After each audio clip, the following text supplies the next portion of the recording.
Hi there. Yeah, it's important not to run away on the farm from what's going on in the rest of the world. This is really important. It counts for a lot. It's important to understand that keeping your finger on the pulse is wise. Now, in this time of multi-crisis, there's so many people that are saying, well, should I move? Shouldn't I move? What can I do? What options are? Do you know there's not a lot of options about some things? We've got to recognize that power and control are, for the most part, out of our hands, because the people who have that are the people who hold the paychecks and are involved in what is going on with our day-to-day lives. They're either responsible for our government decisions or other things like that. And a lot of people, people ask me, and I think a lot of people think you can just run away on the farm. You really don't run away. You still have to be a part of what's going on in the world, regardless of what you're thinking. And I know friends, I've had friends, I've still got friends who've tried to run away. They've thought, well, I'll just go off grid and do this and that. I've done that. Believe me, I've done it. I have solar now, I have backup water, I have all the, backup water, I have off-grid and on-demand water, all these things that try to help, but it doesn't answer all the questions. You can't just ignore what's going on. I've got a lot of friends that tell me, don't talk to me about what's going on in the world. Well, it's going to bite you in the ass. That's the problem. If you don't keep abreast of what's going on, it's going to catch you off guard. Right now, there's a lot going on. And it's really hard, and especially for parents. As a teacher, and my husband was also a teacher, both of us, after we left our first careers, second careers, whatever you want to talk about, we both really, really loved working with young people. I worked with disabled kids from as young as 3 weeks, all the way up to people in college. And it's just such a joy to work with young people. But now, the COVID took away so much from our babies, and the wars, they take your babies away. Your babies end up dying.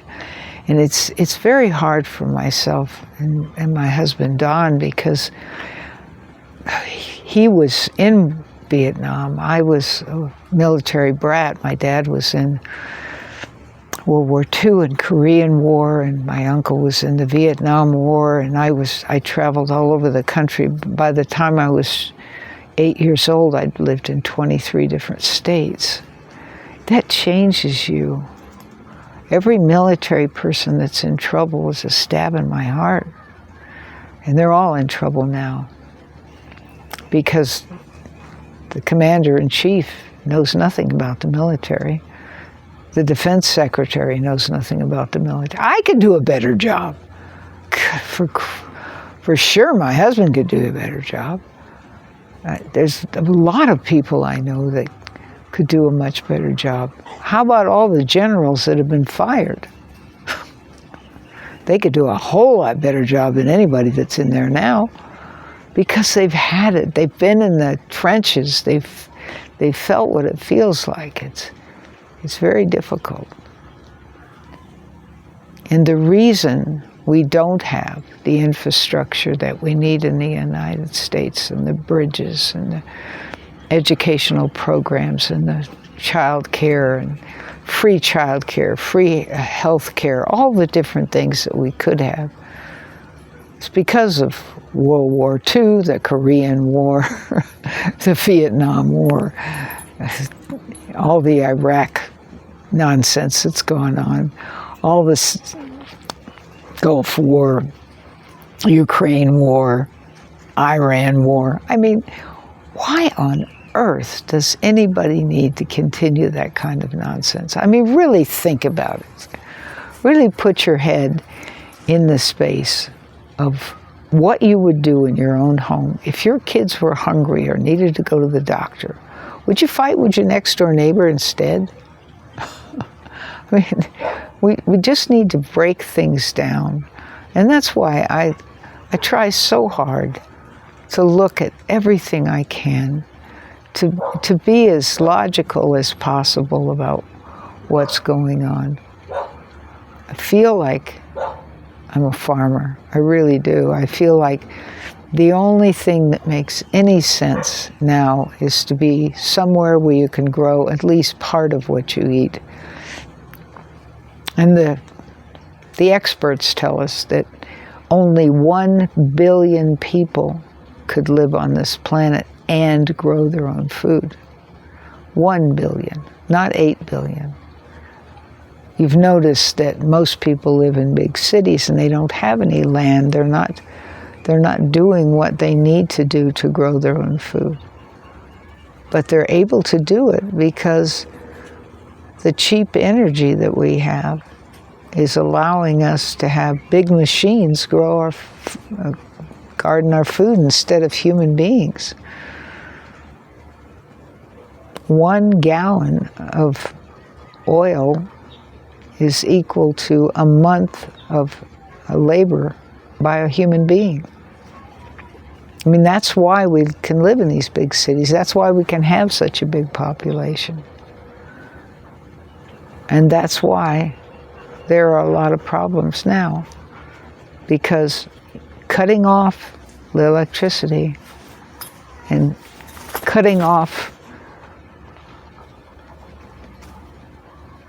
power for cars, gasoline, it's going to put us in a really bad place. And trying to get it back with people throwing bombs at each other is going to make it any better.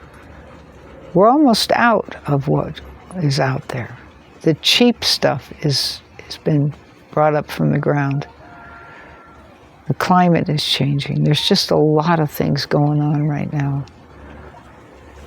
But you need to keep your hand on the pulse and recognize that escaping to the farm is not necessarily going to work for you, because the way you've been brought up was not like that.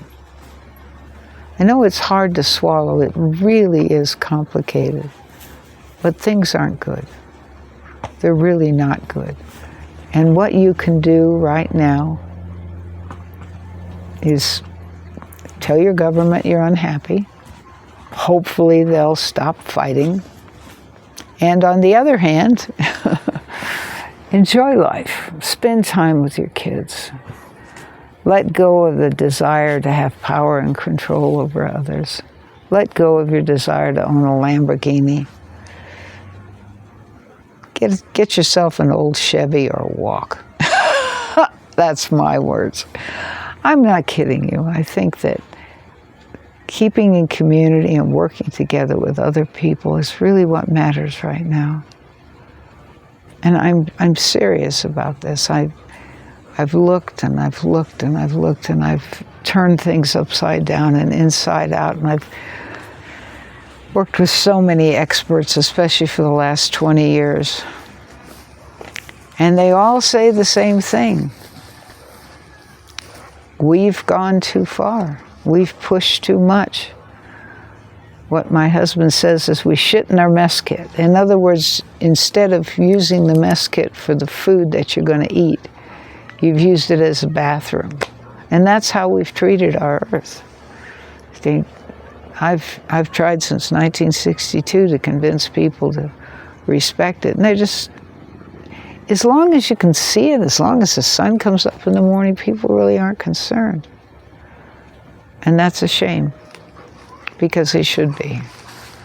Because people should recognize making choices. You know, this reminds me of the little hippies walking around back in the 60s and the 70s.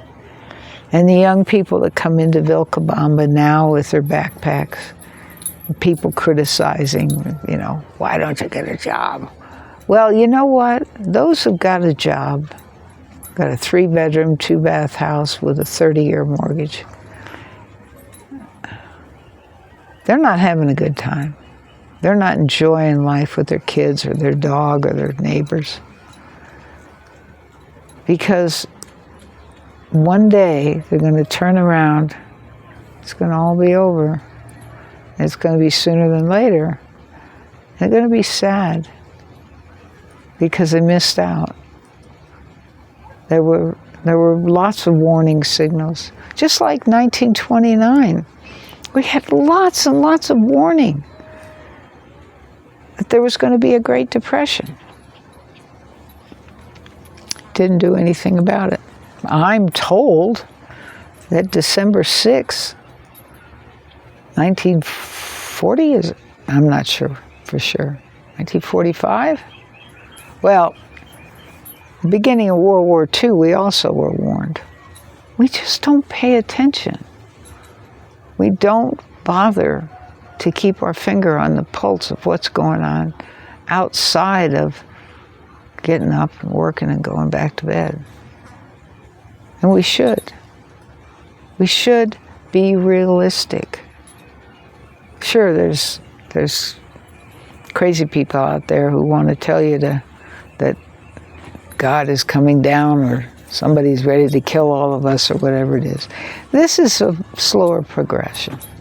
This is the fact that we just didn't take care of this earth.